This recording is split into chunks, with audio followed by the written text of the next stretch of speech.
Hey everybody, Andrew Lone here, introducing. On this episode, we are talking about stretch goals. We're talking about the traditional method, feeling icky, alternatives, how a couple of successful creators have implemented them, and how my opinion and really all our creators' opinions on this podcast have changed over time. So let's get right into it.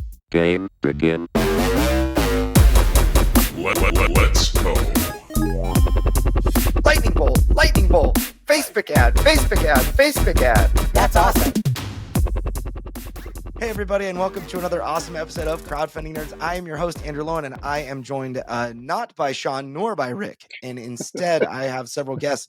Austin Harrison of Ivy Studios and Corey Tomlinson of Grimmsteel Games are with me on the podcast.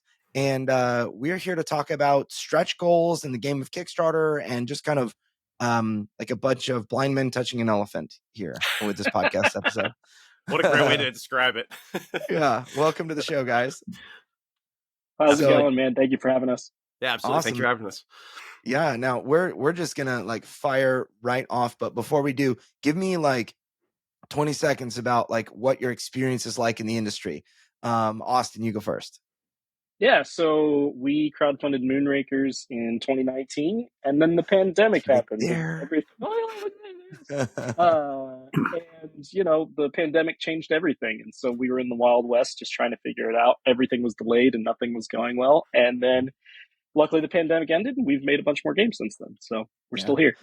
And you just launched a very successful Veiled Fate campaign, which is really Yeah. cool. So Yeah, Veiled Fate Tribunal expansions just finished up. So excited to deliver it.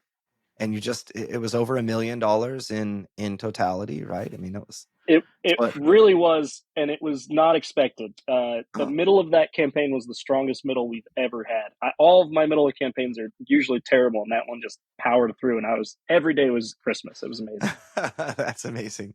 So that's going to be something really fun to talk about. Corey, what's your experience in the industry?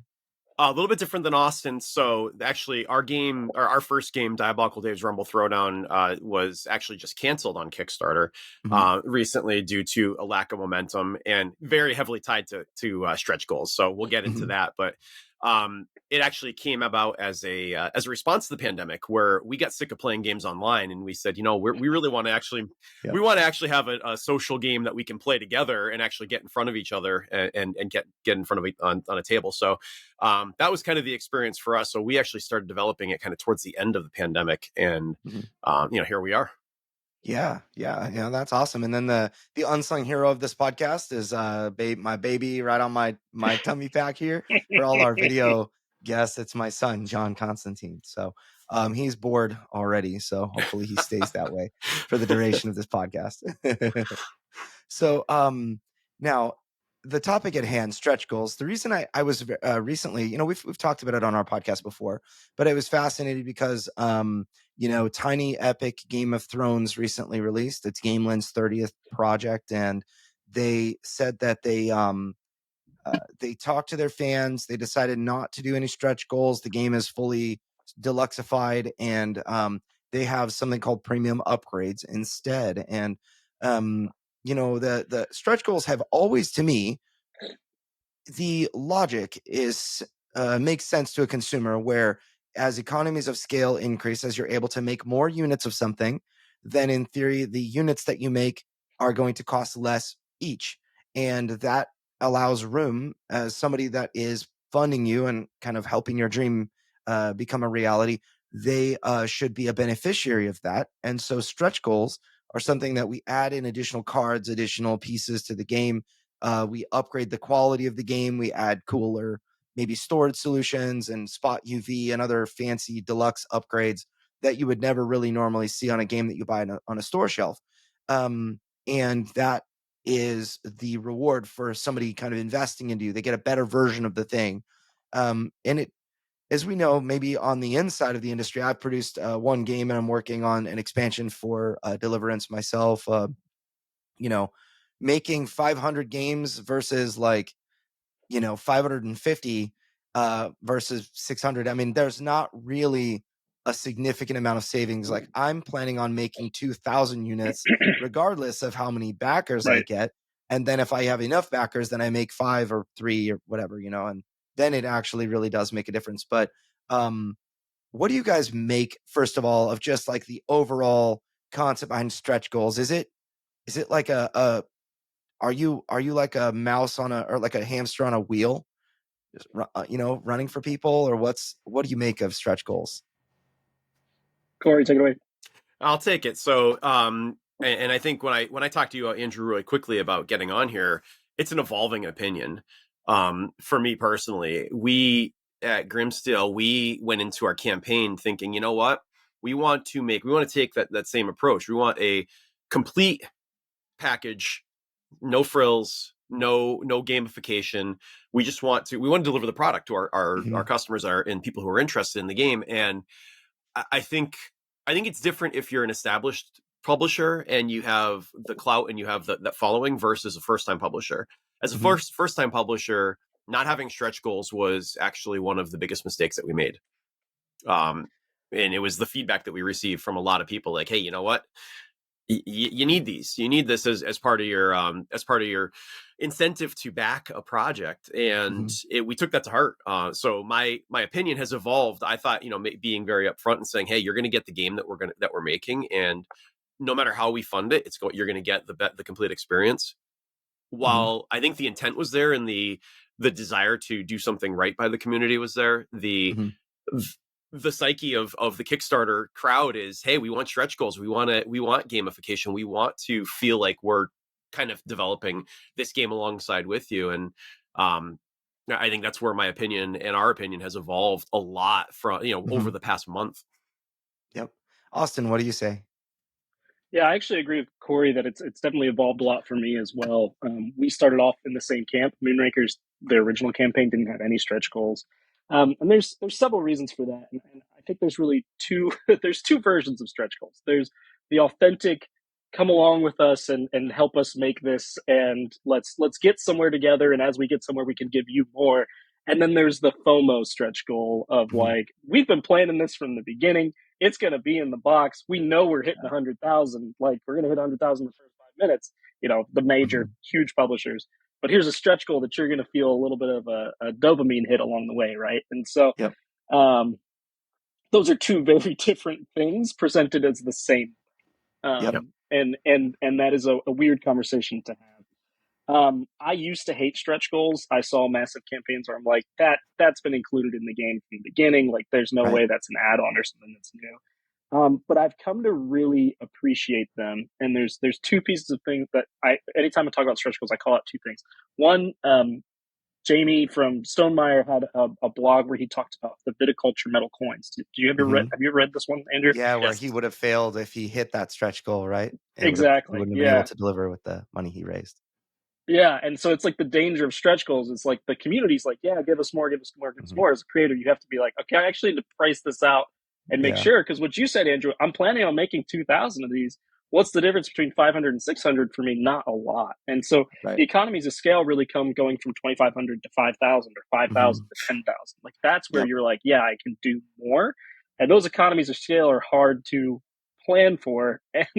And also it's like, if you're doing stretch goals, you've probably burned through all of your stretch goals before you hit, like, if you were planning on making 5,000 copies and you had stretch goals that were up to around 5,000 copies and you blew past 1 million your second week of the campaign, and now people are like, get more stretch goals out there. It's like, oh, that's dangerous. Like, you're not sure what to add at that point. So I got off topic, but recently we started doing stretch goals, and at first they were non-gameplay related. We stretched goal on Mythic Mischief. We did music, and people couldn't care less. And then it came out and they're like, oh, this is really cool. But during the campaign, they didn't care at all.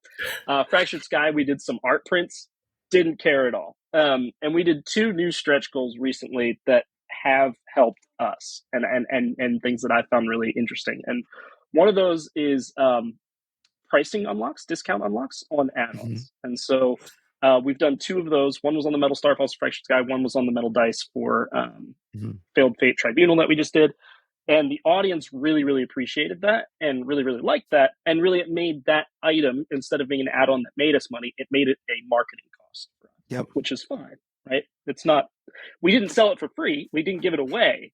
It was still something that people added on. But it really was a thank you to the audience as a stretch goal.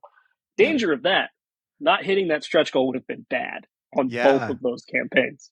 I talked about the Veiled Fate. So we had this podcast recently about the $1 pre-pledge, and I just likened it to an early bird special. And I said, but there's one company that I think is doing this right, which is Ivy Studios with the upcoming Veiled Fate. And it's like you can get the game by pre-pledging $1, or you can get this metal dice expansion by pre-pledging $1. It's going to be $12. Unless we hit $1 million, then it's $1 for everyone. And thank God we hit that million. Golly, that would I have was been... actually under the impression that you were going to hit $1 million, that you're putting the budget in there and everything to do that, and that it would be a huge win for the community when that happened. It's like, look at your benevolent leaders, how how much we love everyone.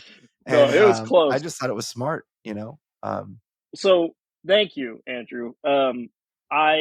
We definitely took that idea and we tried to make it our own and try to, put a different spin on it. And then obviously right after we announced it was when everything broke loose with it being a very hated strategy. So we're probably not. We actually have already announced we're not doing it again. That's interesting. Because of the community.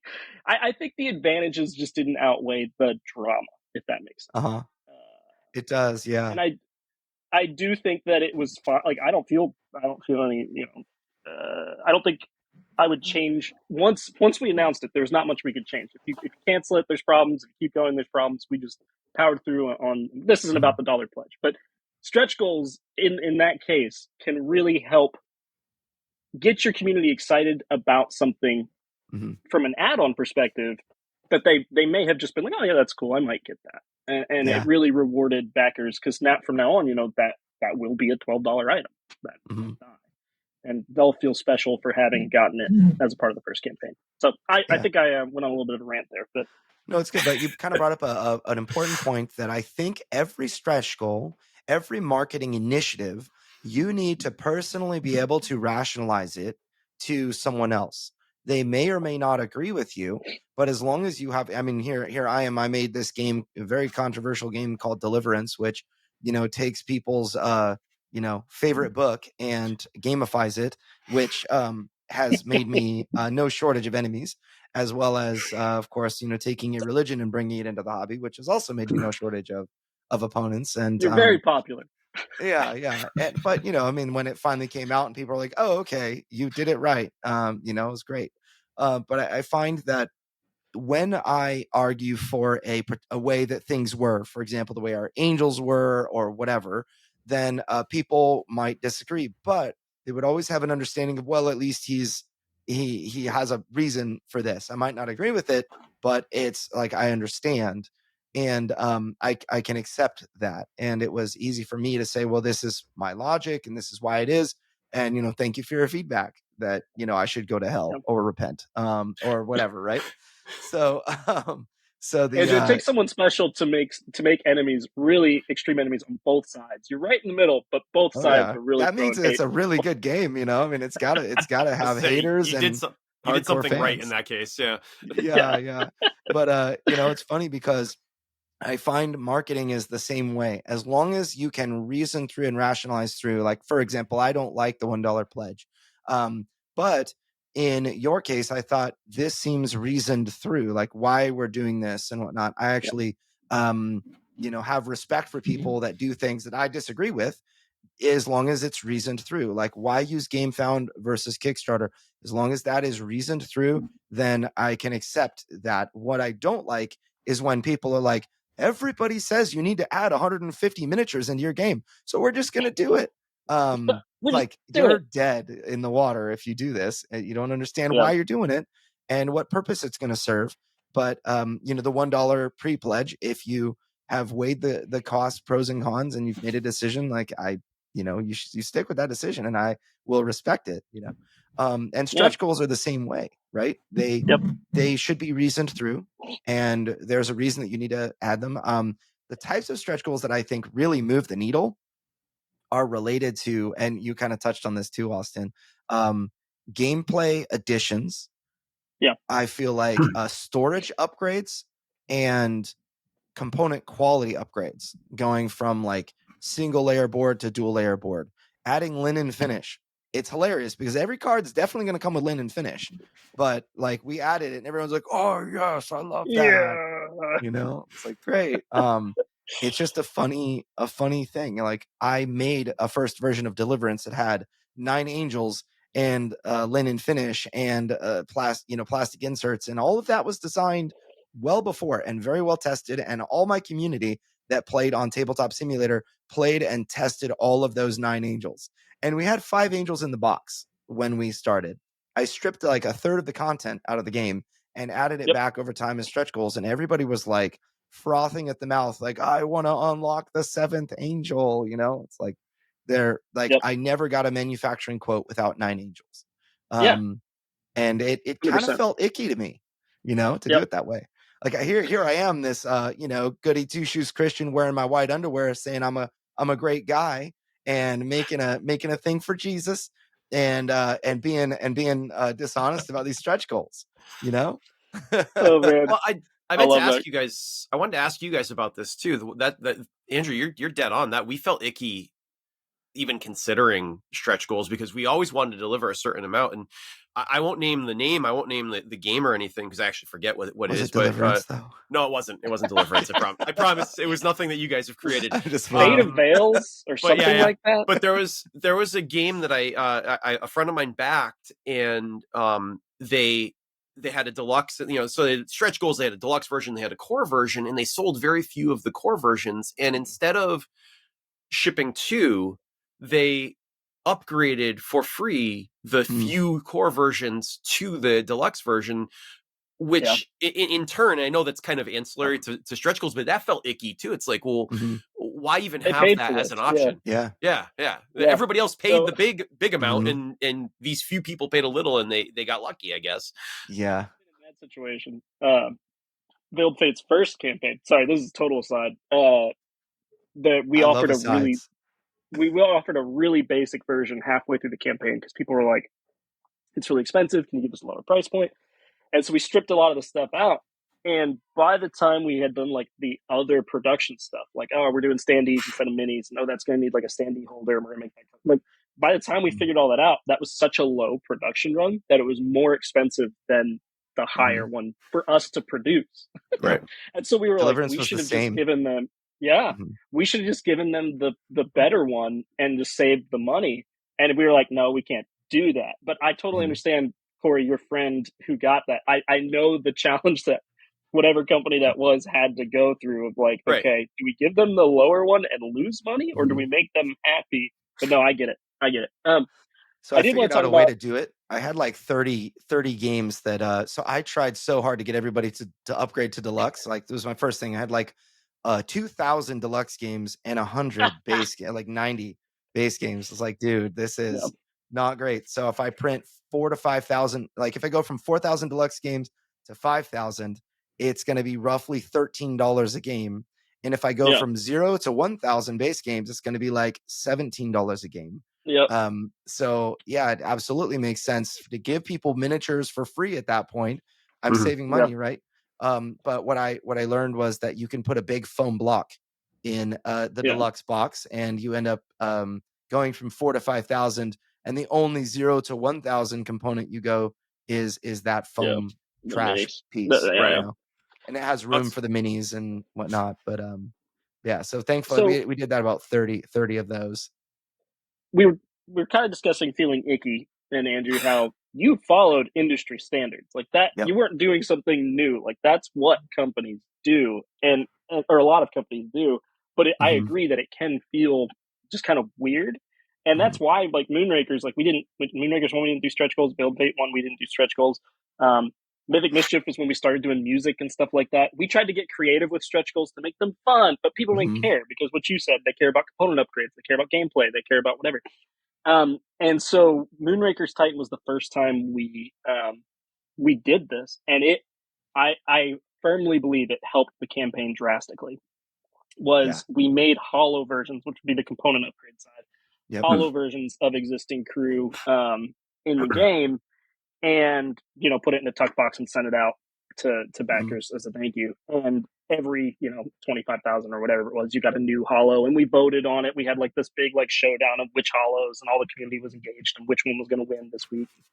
And that showed me the magic of stretch goals. Before that, I was like, this is a joke. It's not real. It's all smoke and mirrors. Like, people are already planning on including it. And I think it takes a lot more work, but there is a way to kind of push that envelope a little bit and try to come up with ways to get the community involved in what it is a little bit. And then also, focus on things that you just can't include otherwise. But to your point, going from 500 to 600 doesn't move the needle enough to offer that for free. Like, it's just too expensive. And so there has to be a little bit of critical mass in order to offer big things. Yep. And there were a couple of campaigns. So we can discuss alternate ideas to stretch goals, but I want to mention, I don't think stretch goals are icky. I think that they are gamified, a gamified version of business. And it's like where I use an app called Duolingo to learn Spanish, Oh, me too. That's awesome. I think that they gamify everything. It's like, if you want to get a lot of points, just speak these 10 lines and you get 20 experience or whatever. And it's like, you're learning Spanish, and it's totally gamified. And is it helping that much? And I don't know, like, if you want to get first place on your leaderboard, you're going to do different things than probably the most efficient way to learn the language. But in any case, you are working on learning this language. And so for stretch goals, I see them as you said, a way to get community involvement, a way to build momentum. Also, legitimately, sometimes a way to pivot. You're like, oh, the community wanted a particular thing. Like, I'm going to talk to my manufacturer, figure out how we can do it and all of that. And these other stretch goals I had, maybe we're going to morph a little bit. You can actually make legit change. I've made my own mistake where I spent like $15,000 on a stretch goal that was a $13,000 bump in funding, and I lost money on that one, which was like alternate art. I had to come up with another character board, which was another component piece, and all of that. So it was a little bit of a surprise, because it was just at the very end. It's like, all my stretch goals were unlocked. How can I, the last 24 hours, what can I do the last 24 hours? Yeah. So I lost money in the last 24 hours because I decided to do something that I hadn't planned. So. Maybe alternate art is just bad, because we did 3 alternate art holos as well, and they already had holo editions. And I get more customer service emails about that. Like, hey, I have duplicate cards. Yeah, I do too. No, you don't. They're different. Man. Like, look at them. They're different cards. Like, they're not duplicates. And the art is pretty different. I get complaints about that all the time. I was like, this is just not worth it from a customer service standpoint. I know we had a lot of people, just some funny stuff related to that alternate art. It definitely taught me that my audience doesn't, there's a segment of my audience that doesn't appreciate shirtless dudes. They're actually like, well, I'll Sharpie this, or I just won't play this, this character or whatever, his nipples are out. It's like, yeah, that's my audience can be kind of square sometimes, Thank goodness that our audience doesn't overlap with yours, because ours is a pro wrestling. All the guys have shirts off. I promise you, they do. It's just that nobody cares if you don't call it a Christian pro wrestling game. I guess you're right. Like, I'll play shirtless dudes if it's not a. They'll be like, yeah, your Christian game has sexual immorality with your shirtless dudes. I'm gonna go watch Game of Thrones now. So well, anyway. Corey and you both mentioned something that I wanted to touch on, if that's all right. So Corey was, when he said, not having stretch goals was one of our mistakes, something in me was like, well, that doesn't sound like the mistake. But then he said, we listened to our audience, and they said that was something they were looking for. And that is like a key part of knowing, either on future campaigns or for this current campaign, what people are looking for, what to add. If you have 10 comments about, man, I really wish there was a dual layer board on this specific component on your Kickstarter page day one, hey, maybe that's a clue to get a price from your manufacturer real fast. That's a very important part of this conversation. Don't just offer that dual layer board. Go talk to your manufacturer. Be like, hey, I need this real fast. And if you can handle it, offer it as a stretch goal, and listening and evolving your campaign along with your audience is an awesome way to do that.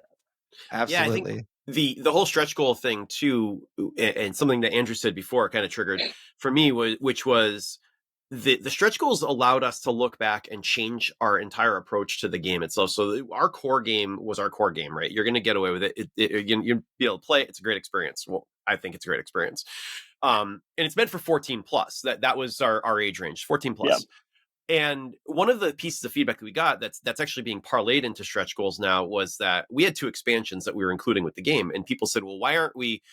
The jump in cost is too much, or I'd like only one of the 2 of them, or that." But ultimately, those 2 expansions were not included as part of the base game for very specific reasons, and one of the expansions was tied to real people. We didn't want real people there. It was based on independent wrestlers locally, right? We were allowing people to say, "Hey, I'd like to be in your game," and they submitted. We actually had like 24 people say, "Yeah, I would love to do that," but we didn't want the success of the game tied to that, right?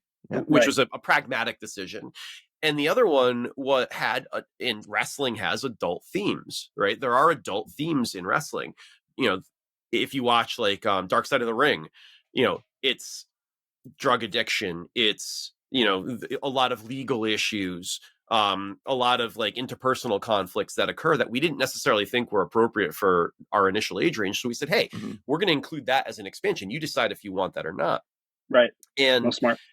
A lot, but it was smart, but it was actually one of the biggest pieces of criticism that we got, which was the way that we treated it was not correct. So we're taking all that into account now and saying, we could build a lot of this out as stretch goals versus having it just be a flat expansion. And I think it'll actually do the game a world of good. But I will say too that, because we're talking about stretch goals, it was the number 2 biggest piece of feedback that we got was not having stretch goals. The number 1 biggest piece of feedback was we didn't have a solo or 2-player mode. Yeah. Right. Yep. Which, by the way, we're including now. That's awesome. Yeah, I do agree. It's a mistake, especially now. You look at tabletopanalytics.com. It's one of the hottest new trends is solo mode, and another one is cooperative games. Just 40% of all Kickstarters seem like they're cooperative right now. Right. And you've got 20% of all Kickstarters have solo mode, and it's growing. It's like one of the number 1 mechanics that is increasing. I think it's very important to have solo mode in there from the very beginning and not through a stretch goal. One of the things that you want to avoid is like the perception of this is untested, right? Yeah, it's tacked on. So it's kind of this weird catch-22 doing the traditional method. You want stretch goals that have been tested 2,000 times. Like what's the harm in that, right? So yeah, I passed the buck on this one recently. So Veiled Fate, one of the main stretch goal things, other than the dice, was a community age and city card pack. So 6 age cards, 6 city cards that the community would submit ideas for. We'd pick our favorite 12 of each, and then the community would vote those down to 6. But if they're bad, it's not my fault. You guys voted on these. Yeah. So you don't have to test them as That's a really good point. I like that a lot, actually. Passing the buck. I love pass the buck to the audience. Hey, you made this and you voted on it. So. Yep. That's awesome. We put lots of good age and city cards that are very tested in that game. So I like that. So then let's talk about starting alternatives to stretch goals. So the alternative stretch goal paths, there are a number of them. I'll name a few. Kins and Key Games with Galactic Cruise. Recently, they did a campaign that didn't have stretch goals per se, like in the traditional sense of expanding components and whatnot. They had, for every $250,000 they raised, they would subsidize the shipping cost by $1 for every backer. Okay. And they raised, basically subsidized $3 for every single backer of their game. So, it ended up being roughly, $24,000, right? And that's awesome. But it's awesome. It's expensive. Yes. Other alternatives would be daily unlocks. So like kind of going back to the purpose, what is the purpose of stretch goals? I find it's to engage the community. So like when your day one backers are like, I'm all in, I, pledged at the very highest pledge level I could. My mom is like, I'm all in, and here's an extra $200 because I love you, son. And then 30 days later or 24 days later, she's gonna come back and see how the campaign did. Yep. What I want with stretch goals is I want my fans, not just my mom, other fans too, but mom included. I want them to come back every few days and see what's going on. I want Right. them to comment. I want them to engage with, if there's any question that I ask, I want people to answer it, and so on. And stretch goals, I find, primarily are a way to get community engagement. You can also get people to upgrade their pledges from like the base game that doesn't, or the retail that doesn't have anything, to the deluxe that has stretch goals, and they finally got, enough value. They finally saw enough value that they're in for the deluxe edition for $30 more. So maybe, some alternatives like daily unlocks and subsidized shipping. We've also talked about the no stretch goal thing, which has worked for some people. You've got like Gloomhaven, Frosthaven, which are popularly, explosive without stretch goals, and other campaigns too. Gameland Games, Tiny Epic series, as I mentioned, recently went that way. What other alternatives, or like what are the good alternatives in your guys' views? Bad alternatives. We've done the social media stretch goals a lot. Man, you cannot, in our audience, you cannot force them, but no matter what you offer on those social media stretch goals, to actually invest. There's like 20 people that are like, guys, go follow their YouTube so we can get this thing. People are like, nah, doesn't matter to me. And I'm like, you're that's like literally free. You're spending tons of money. Why is that the thing? So we stopped doing social stretch goals for that reason. We might do some that are very attainable in the future. We started doing puzzle goals. Veiled Fate Tribunal. I like that Veiled Fate it's puzzle fun. style. It The also lady has scared me problems. when I went to the website. The lady started talking. I was like, oh, it closed. Oh yeah. And then I knew what was coming the next time. Really like puzzles. We like doing little mini games within our campaigns, and that's one of those things you were talking about, Andrew, with engagement, trying to like get people to come back, during the campaign. And so for us, we this is the first time we tried this, but we tried two tracks. One is just cash, and one is the puzzles, and they have similar types of things they're unlocking, but they're unlocking different things. And the audience unlocked both of them in the last 2 days. It was I didn't think we were going to unlock either there for a second, because the puzzles are pretty hard.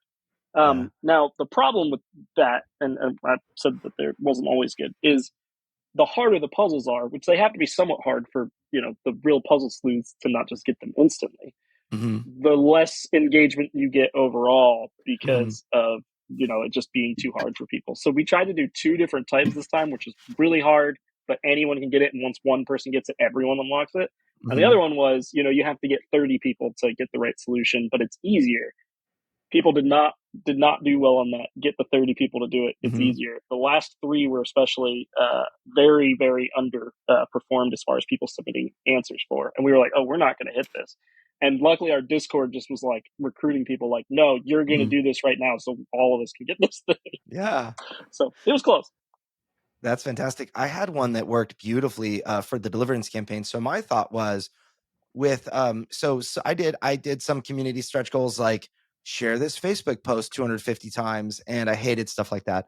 The one that I think might be sensible is related to like, we need X number of members in our Discord server, or X number of subscribers on our Board Game Geek listing.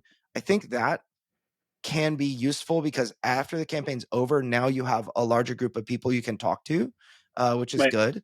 I think, like we hit number 1 on Board Game Geek hotness list in like December for Deliverance, and we would not have done that if we didn't have 550 fans there, and or however many.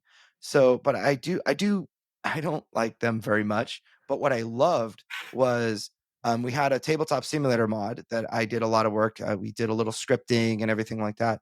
And it was beat the game on heroic, nightmare, and abyssal, the 3 difficulty levels. So we had 30 people had to beat it on heroic, 15 had to beat it on nightmare, and only 7 had to beat it on abyssal. And you could play a 4-player game and whatnot. And it was really fun watching people play. That is awesome.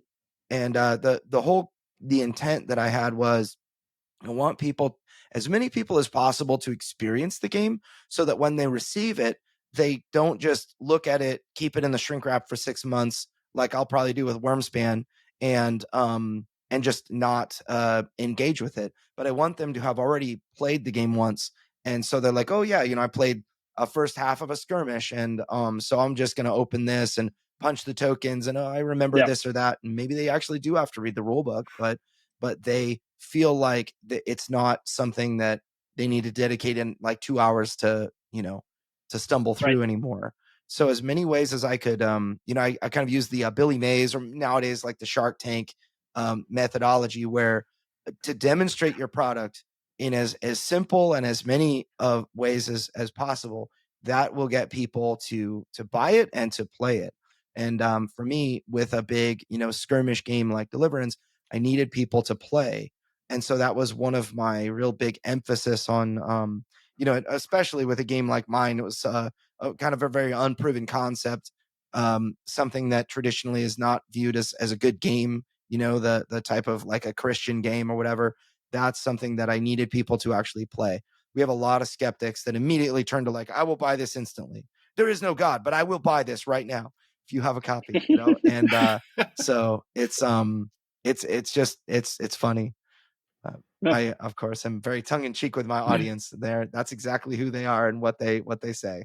I love that idea of having of giving people the opportunity to beat it at a certain level. I mean, you see that people are achievement driven a lot with video games, and Andrew, I've heard you talk a lot about your video gaming past, and that's just like tapping into that competitive nature. Like, am I the first one to unlock this badge? But it also provides a social proof that, hey, this game is actually very, very playable. And we definitely heard that as well, where people said, oh, I wish I could play this online. I wish I could actually access this online. And I'm hopeful. I know that we're talking about making a version of it, at least the solo version, available on one of the tabletop simulator or something.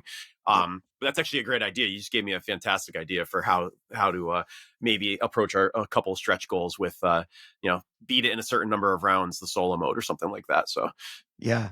So let's talk about the daily unlocks. Do you guys think that can replace stretch goals? So you know what I mean? Like maybe every 3 days, every 2 days, like 48-hour unlocks. Like, what do you think is the best way to do that? And can it replace stretch goals? So one of my favorite campaign pages of all time, and one that really helped me while I was getting started, was Tidal Blades, Druid City, James. And I think that was like an amazing campaign. He then did Bloodstones? Right. Yeah, Bloodstone, I think. That and it didn't perform daily, how they wanted. It didn't perform how they wanted. And I think that was a crime, because that game was awesome. Yeah. But I think one of the things that they recognized as not being ideal is that they did daily unlocks, which were going to be really exciting, and we're going to get better and better.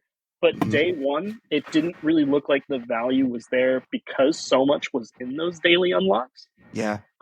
For some people. Now, I backed it day one. I'm a huge fan of his games. I think that overall, Tidal Blades Banner Festival is one of my favorite games. I love that game. And so I was all in, and I was excited to see what the daily unlocks are.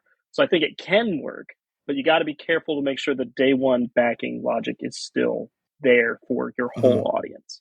Yep. I think that's my only like caution with that, because if it's a daily unlock, it's not based on stretch goals. It's not based on what's happening, right? So like, you better have like a bunch of like silhouettes with a question mark on the page. Like, this is coming. Get excited. Yeah. Otherwise, it's going to be like, this game costs $75. It looks like a $40 game, right? Yeah. So I think if you do it right, there's a chance it can be exciting, but you got to make sure that you're not just stripping out things for no reason to have it unlock every day, or your initial product offering, which the first day is your most important day by far, doesn't look that good. Yep. Right.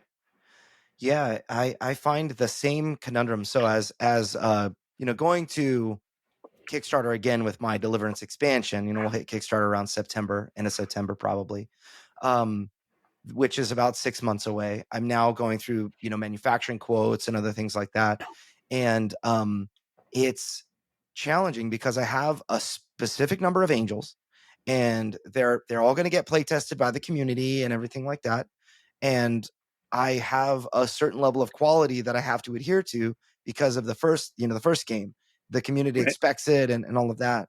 And so I am leaning myself toward some unlocks, but more maybe. So one campaign that I think did a really great job was the Isofarian Guard. One of our clients. It was actually the very first client I ever did back in like 2019. Then they just went back to GameFound and raised like 900,000 and change. They did like 6 different content reveals that were like big mechanical additions or thematic things or improvements to the existing game that they wanted to showcase. And I thought that was really smart. And so for Deliverance, I don't think that I can hide. Like the biggest reveal for us are the angels. The angels and how they play and like their skills and stuff like that. And that's like what every player loves. And so I thought about maybe I hide all of them and reveal them one at a time, but that doesn't really work with the way our marketing is, and the players are going to be play testing them and everything. So I thought maybe I'll have one that I just keep hidden from everybody. That's going to be a big excitement. I can't wait till day 14 or whatever. And, that's going to be a big one. And then I can do other things, maybe a blend of, puzzles, like you had said, Austin. For me, it's like kind of using that Gloomhaven model. Instead of stretch goals, they used puzzles. Like, okay, this is the day 3 puzzle. Deliverance lends itself very well to that. Like, how are you going to win? How are you going to survive? How are you going to, protect that saint and whatever? Then there was another thing that staying on the Gloomhaven train, rather Frosthaven, they had like Isaac Childers did assign like an arbitrary number of points to one of 3 different factions whenever people did things for that faction, or and like that could be you made an art piece from like a child's drawing all the way to like a professional thing. You talked about this thing, you voted just in a comment on a particular Facebook or a particular Kickstarter update, that kind of thing. I think that something like that can work too. Super fun. Yeah. And although I don't know if I'd use Frosthaven as an example. They didn't fund very well. So yeah, that's true. It was very basic, very basic. Yeah. Just like biggest game of all time or something like that. I don't know. Yeah. Now, one of the mistakes sometimes people make is like they replicate the biggest, most awesome game of all time. Yeah. Like you can't do e-commerce like Amazon does e-commerce. You can't do SEO like Amazon does SEO. I made that mistake for a long time. I looked at Nemesis Retaliation. I absolutely loved the way that they treated their campaign, their marketing, their how gorgeous like all the assets were, and it was a huge mistake. There's no way we could replicate that at all. Yeah. Obviously take some lessons from it, but that was just wow, this is really, really, really good. Wait a minute. They've got 9 games in the books and these games are massive. It's apples to oranges. Yep. Yeah. We always get over ambitious with our puzzles, and Zach is just like, yeah, I'm going to like design a video game and that'll be like a part of the puzzle for this thing. And we're like, Zach, hold on. Scale back now. We can't do that.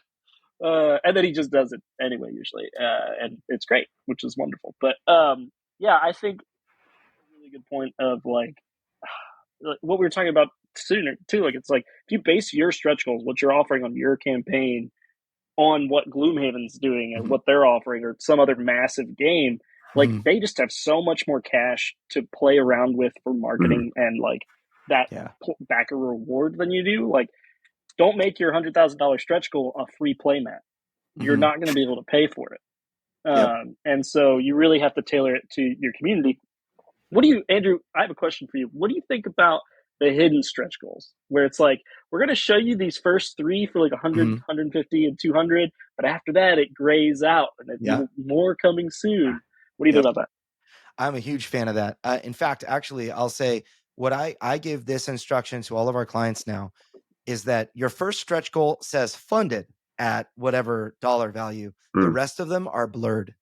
You don't show any stretch goals from launch day, but you show that there are the stretch goals. Rather, you just don't tell me what they are and what the price is. Because if you end up raising, for us, we had a funding goal of right around $40,000, and then we did the thing with funded and then the rest of them hidden. The first update that you get to make, you can celebrate that you funded and reveal the first stretch goal. So, which is kind of a big win. That's a reason that everybody wants to come back. Oh, what are the first stretch goals and whatever? Well, we ended up funding $140,000 on the first day. And that was my first project, more than I thought we would fund. And so what I did was I had plans for the stretch goals of I had a small, medium, small, big, small, big, small, medium, small, big. That was kind of my cadence of stretch goals. So small would be like 4 additional cards. A medium would be upgrade finish, linen finish. A big one would be, we're adding another angel character or whatever, and so I find the biggest benefit is not only just in the reveal of the stretch goals, but also in the which the audience is legitimately interested in. The second benefit is that you can tailor, if you let's say I just put the first 4 stretch goals out there and I had 40,000, 60,000, 80,000, 120,000, and we raised like $45,000 on the first day, and then hit like 60,000 on the next day, and we knocked our first stretch goal down. Great. But then the next ones are like $20,000 apart each. That is going to make it so that, the momentum will stall greatly, because everything slows down in the mid campaign. If your momentum wasn't such that you can regularly knock down some stretch goals every few days, you are going to, $20,000 to add 4 additional cards because you're just trying to gamify the system and whatnot doesn't make much sense. So what we did was like a small was originally going to be $3,000. Then we add a small stretch goal, and then a big one is like $10,000 or something like that. We ended up actually being able to bump the small to $4,000. It would earn you a small one, and then like $12,000 earns you a big one. And we ended up kind of, we'll say, stretching our stretch goals a little bit. We still unlocked all of them. We matched the cadence of how much funding we were gaining, and it was a little bit easier to kind of go over time. Like the thing I just didn't want was for us to stall out, Right.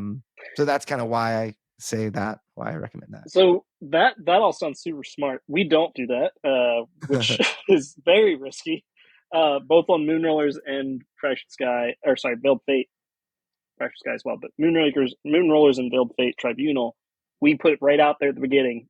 All right, we want this campaign. The top stretch goal, I think on Moonrollers was like 600 or 650,000, and on obviously Veiled Fate, we advertised it even before the campaign. The $1 million stretch goal is this. Yep. And we've gotten there. I'm going to call it luck. We've gotten very lucky to just cross those, because there's 2 problems. One, you don't cross it, and then people are pissed or just like kind of feel bad about the campaign. 2, you cross it too early, which is, it's one of those problems. It's actually a good thing. Not a bad problem to have. Too early, not a bad problem to have. Yeah.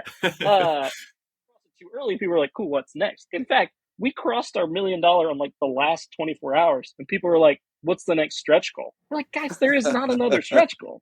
They're like, well, add more cards to this. We're like, there is not another stretch goal, like, period. Yeah. Like, this is where it was supposed to hit. And so we have a running joke in the office that our next stretch goal upper is going to be $10 million. Because apparently we just barely cross whatever stretch goal we place right now. And I obviously am like, please go knock on wood. Don't say that. Like, we're going to set it at 500,000 and not pass it. But anyway, so like, it is extremely risky to do it the way we do it. And we are eventually going to get burned by that.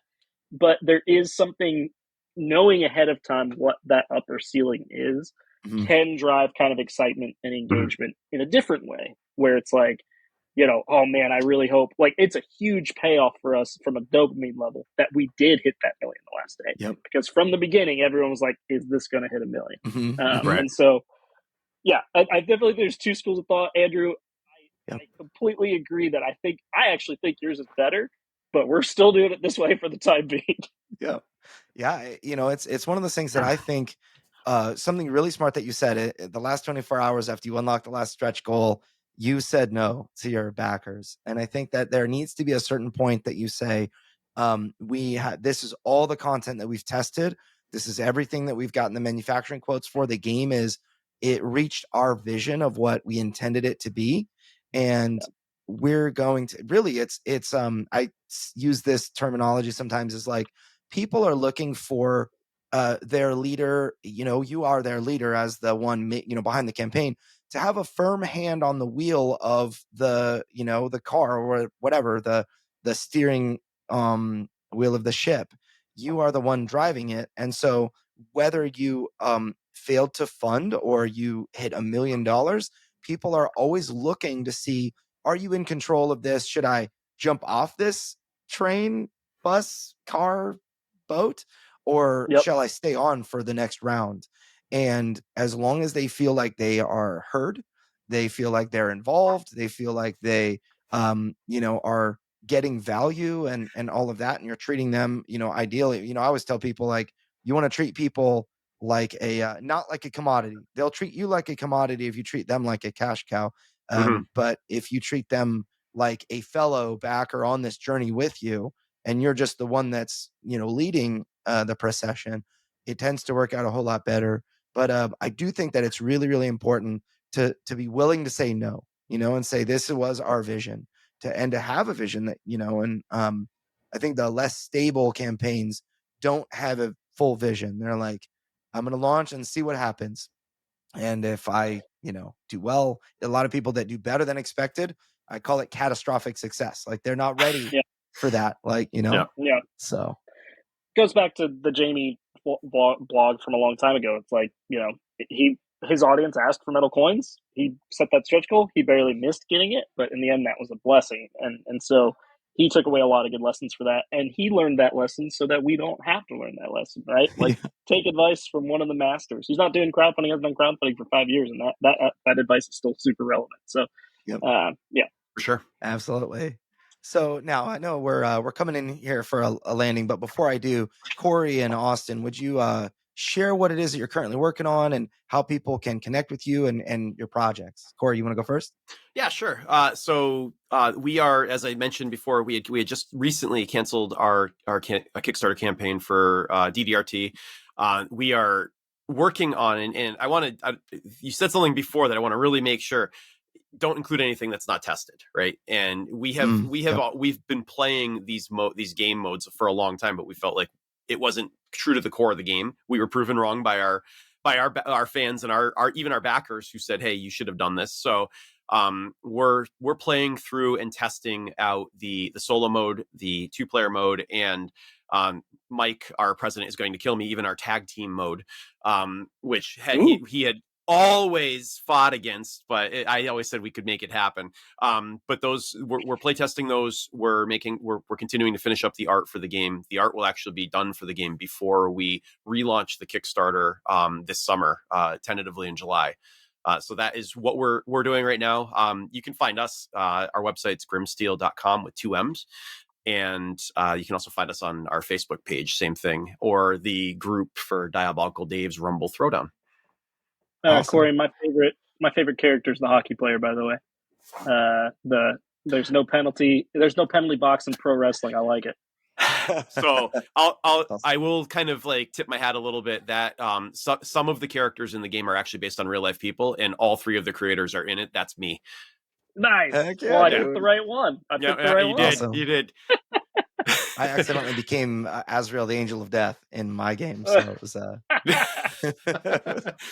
it's part of the fun of making these games. You can actually, you can live out of an alternate fantasy, and through your characters, which is awesome. Yep. That's so, awesome. Austin, how can people connect with you and find your stuff? Yeah, my Discord is the best way. We have an invite in all of our Kickstarter pages and in our website, which is shop.iv.studio. But we just finished Failed Fate. That's on late pledge. If you've seen Fractured Sky with the cool magnets and the painted minis, that's coming on April 30th for a reprint campaign with French and German. And then my favorite game we've ever made comes to Kickstarter on July 2nd, which is called Brink. It's our first worker placement game. So I'm excited about that. That is awesome. Stoked about that. So, all right. Well, I guess you guys heard it here first. Thank you guys so much. Thank you, Austin. Thank you, Corey, for joining me in this discussion about stretch goals. And I hope it helped you all out there. We're going to have Robot Richard send us on out. Well, that's all the time we have for this week's episode of Crowdfunding Nerds. For more resources, articles, and to listen to past podcasts, please visit us at crowdfundingnerds.com. And if you have a crowdfunding question, we also have a page on our site where you can send a message directly to us. Please visit crowdfundingnerds.com/question. And if your question is a great question, we may include it in a future podcast. Thank you all again for listening to this week's episode, and we'll see you next week. Stay nerdy.